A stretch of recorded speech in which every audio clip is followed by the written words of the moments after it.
आज तकरीबन 1.5 महीने बाद एक काम खत्म हुआ। जाने कितने दिन, कितनी रातें दांव पर लगा दी बस इस एक दिन के लिए। काम खत्म ज़रूर हुआ पर संपन्न नहीं।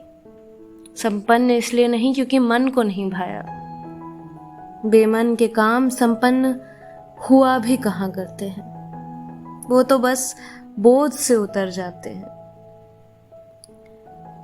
मेहनत लगती है कई गुना बेमन, खुद को मनाने के लिए, कोई एक वजह ढूंढने के लिए जो मजबूर कर दे मजबूत होने पर। मुझे पता नहीं मेरी वजह क्या रही। शायद किसी की खुशी, वो मुस्कुराहट जो अक्सर कुछ खास लोगों के लिए छिपाए रखती हैं, या वो उनके जहन से निकलते 2-4 शब्द जो मुझे ये अनुभूति करा दें कि सब व्यर्थ नहीं। मेरा किया काम व्यर्थ नहीं, मैं व्यर्थ नहीं हूं तो समर्थ, और ये काम साक्षी है उसका। करीब 10 महीने पहले जो कुछ शब्द उन्होंने मुझसे कहे थे, जिन्हें मैं सुन तो रही थी पर यकीन नहीं कर पा रही थी। I feel you have a lot of potential। आज भी गूंज उठते हैं जब लगता है बस अब और नहीं होता। शायद उन उम्मीदों पर खरा उतरना है मुझे, पर यही वो वजह इतने यकीन से नहीं कह सकती। शायद ये उस ना का नतीजा है जो मैंने उनके सवाल के जवाब में कही कि कोर्स बीच में छोड़कर तो नहीं जाओगे, या उस हाँ का कि हाँ बेशक क्लास के अलावा पूरे वक्त लैब में बैठूं। पता नहीं, शायद हर जवाब का होना जरूरी नहीं। सारे जवाब होंगे तब जिज्ञासा नहीं बचेगी। खैर, आज का वक्त सिर्फ अपने लिए रखने की सोची थी। थोड़ी स्याही, कुछ पन्ने और मैं, बस इतनी सी ख्वाहिश। पर ईमेल्स को ये गवारा नहीं होता। काम में कुछ और सुधार और दिन खत्म। परिवार को लगता है ये काम भी तो तुम्हारा ही था, तो वक्त भी तुम्हारा ही हुआ। अब कौन समझाए, काम अपना वक्त हो जाए ऐसा जरूरी तो नहीं। सोचा ये रात तो मेरी हो ही सकती है। फिर नजदीक आती परीक्षाएं याद आ गई। पूरे मन से पूरे 2 घंटे पढ़ाई करी। ये भी रिकॉर्ड है आजकल के लिए मेरा। सोचा अब सोते हैं तो नींद ने मुंह मोड़ लिया। फिर सोचा कि किसी तरह सोने की जद्दोजहद करके देख लेते हैं, पर कोई फायदा नहीं।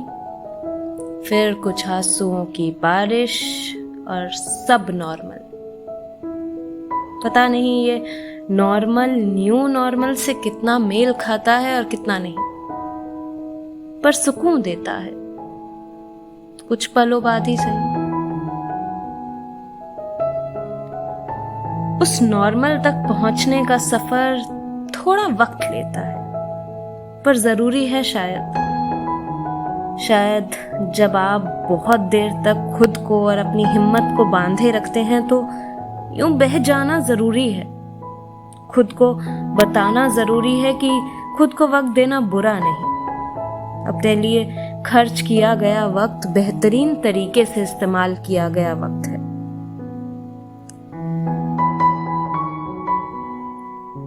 एक तकिया दीवार के सहारे लगा, बैठ गई, खुल के रोई। कई मिनट कोई उम्मीद ना दिखी। फिर बचपन की कुछ झलकियां सामने से गुजरी। दिखी एक छोटी सी बच्ची ट्रेन में जिसे कभी नींद नहीं आती थी। वो जो उस खिड़की के पास बैठे आते जाते स्टेशनों की लाइटों से अपने अनगिनत सपनों को रोशनी देती थी। वो जो घर वालों की डांट पर भी नहीं सोती थी। वो जो हर सफर पर एक नई कहानी शुरू होने के सपने देखती, उसके किरदार भी खुद चुनती, कुछ जानकार, कुछ अजनबी। वो जो किसी के बनाए हुए रुमाल के उड़ जाने पर भी ये सोच लेती थी कि उस रुमाल का आगे का सफर कैसा रहेगा। अपने बारे में तो उसने पता नहीं क्या क्या सोचा होगा। ये वक्त कई दफे हमें पीछे खींचने की कोशिश करता है, वो वक्त जहां हम लौटना नहीं चाहते। ऐसे में बेहतर है इस कैसेट को घुमा कर लगाया जाए, शुरुआत से शुरुआत की जाए, या फिर ऐसे लम्हों से जो ढांढस बंधाए। एक भीनी सी मुस्कान मेरे चेहरे पर आई, सब नॉर्मल हुआ। रात का एक पहर अपना ना हो सका तो क्या, अभी सुबह होने में 2 घंटे बचे थे जो मेरा वक्त हो सकते थे। ये लिखते हुए या सुनाते हुए जो मुस्कान मेरे हिस्से आई, उम्मीद है आपके चेहरे पर भी आए। ना आए तो आप रुमाल की आत्मकथा पर विचार करने वाली लड़की के बारे में सोचकर मुस्कुरा सकते हैं। उम्मीद एक बहुत कमाल की चीज है। ये कभी आपकी हथेलियों पर खेलती है, अपनी मेहनत, खुशी, आत्मबल से फलती फूलती है। कभी नचाए फिरती है आपको साजिशन अपनी ही ताल पर। फैसला आपका है। फिलहाल ये एक बेहतर कल की उम्मीद ही है जो मुझे चलाए रखी है, वरना कल पुर्जे जवाब दे रहे हैं। मेरे पास उम्मीद है, आपके पास है क्या? ना हो तो बताइएगा, मिलकर बांट लेंगे। सुनने के लिए शुक्रिया।